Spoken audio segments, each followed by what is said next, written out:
ಸುದ್ದಿ ಇಂಚರ ವಾರ್ತೆಗೆ ಸ್ವಾಗತ. ಖಾಸಗಿ ಆಸ್ತಿಗಳ ಮೇಲಿನ ಜಾಹೀರಾತು ತೆರಿಗೆಗೆ ಛಲವಾದಿ ನಾರಾಯಣಸ್ವಾಮಿ ತೀವ್ರ ವಿರೋಧ.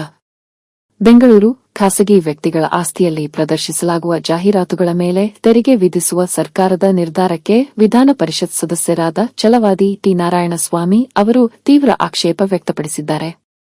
ಸರ್ಕಾರದ ಈ ಕ್ರಮವು ವೈಯಕ್ತಿಕ ಆಸ್ತಿ ಹಕ್ಕುಗಳ ಮೇಲಿನ ಅತಿಕ್ರಮಣ ಎಂದು ಅವರು ಟೀಕಿಸಿದ್ದಾರೆ.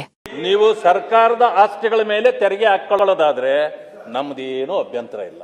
ಯಾಕಂತಂದ್ರೆ ದಟ್ ಇಸ್ ಕಾಲ್ಡ್ ಕಮರ್ಷಿಯಲ್. ನೀವು ಖಾಸಗಿ ವ್ಯಕ್ತಿಗಳ ಆಸ್ತಿಗಳ ಮೇಲೆ ಹಾಕೋದು ಇದು ಸರಿಯಾದಲ್ಲ. ಒಂದು ಸಮಯ ಹಾಕೋದಾದ್ರೆ ನೀವು ಅಲ್ಲಿ ಟ್ಯಾಕ್ಸ್ ಹಾಕೋದಾದ್ರೆ ಅವರ ಪ್ರಾಪರ್ಟಿ ಟ್ಯಾಕ್ಸ್ ಇಲ್ದಿದ್ದಂಗೆ ಮಾಡಿಬಿಡಿ. ಸರ್ಕಾರಕ್ಕೆ ಒಂದು ಇದನ್ನು ಕೊಟ್ಟು ನೀವು ಅವರ ಆಸ್ತಿ ಮೇಲೆ ತೆರಿಗೆಯನ್ನ ಮಾಫಿ ಮಾಡಿಬಿಡಿ. ಹಾಗೇನಾದ್ರೂ ಆಗೋದಾದ್ರೆ ನೀವು ಇದ್ರ ಮೇಲೆ ಟ್ಯಾಕ್ಸ್ ತಗೊಳ್ಳಿ. ಯಾಕಂತಂದ್ರೆ ಅವ್ರಿಗೆ ಅನ್ಯಾಯ ಆಗೋದು ಬೇಡ. ಇಲ್ಲ ಅಂತಂದ್ರೆ ಖಾಸಗಿ ಆಸ್ತಿಗಳ ಮೇಲೆ ನೀವು ಟ್ಯಾಕ್ಸ್ ತಗೋಬೇಡಿ. ಯಾಕಂದ್ರೆ ನಿಮ್ಮ ಜಾಗದಲ್ಲಿ ಯಾರಾದ್ರೂ ಅಡ್ವರ್ಟೈಸ್ಮೆಂಟ್ ಹಾಕಿದ್ರೆ ನೀವು ತಗೊಳ್ಳೋದು ಅದು ಸರಿ ಇದೆ. ಇಲ್ಲ ಅಂತಂದ್ರೆ ಅದು ಸರಿಯಾದ ಕ್ರಮ ಅಲ್ಲ. ದಯವಿಟ್ಟು ಖಾಸಗಿ ಆಸ್ತಿಗಳ ಮೇಲೆ ಇದು ಹಾಕಬೇಡಿ. ಒಂದು ಸಮಯ ಯಾರು ಈಗ ಭೋಜೇಗೌಡರು ಹೇಳಿದಾಗೆ ಕೆಲವು ಅಡ್ವರ್ಟೈಸ್ಮೆಂಟ್ ನವರು ಬರ್ತಾರೆ. ಹೌದು, ಅಲ್ಲಿ ಬೇಕಾದಷ್ಟು ಕಡೆ ಆಗಿದೆ. ನಾನು ಹೇಳುದು ಆ ಗೋಡೆ ಅವ್ರು ಪ್ಲಾಸ್ಟಿಂಗ್ ಕೂಡ ಮಾಡ್ಕೊಂಡಿರಲ್ಲ. ಪಾಪ ಅವರು ಪ್ಲಾಸ್ಟಿಂಗ್ ಮಾಡಿ ಏನೋ ಒಂದಷ್ಟು ಬರ್ದೋಗ್ತಾರೆ. ಪ್ಲಾಸ್ಟಿಂಗ್ ಮಾಡಿದ್ದಕ್ಕೆ ಅವ ಒಪ್ಕೊಳ್ತಾನೆ, ಹೋಗ್ಲಿ ಬರ್ಕೊಂಡೋಗಪ್ಪ ಅಂತ. ಬಟ್ ನೀವು ಅದ್ರ ಮೇಲೆ ಟ್ಯಾಕ್ಸ್ ಹಾಕಕ್ ಹೋಗ್ತೀವ್ರಿ. ದಯವಿಟ್ಟು ಖಾಸಗಿ ಆಸ್ತಿಗಳ ಪ್ರವೇಶ ನೀವು ಮಾಡಬೇಡಿ. ಮಾಡಿದ್ದೇ ಆದ್ರೆ ಅವರ ಆಸ್ತಿಯ ತೆರಿಗೆಗಳನ್ನ ನೀವು ತಗೊಳ್ಳಲ್ಲ ಅಂದ್ರೆ ನೀವು ಅದ್ರ ಮೇಲೂ ಹಾಕಿದ್ರೆ ನಮ್ಗೆ ಏನ್ ಚಿಂತೆ ಇಲ್ಲ.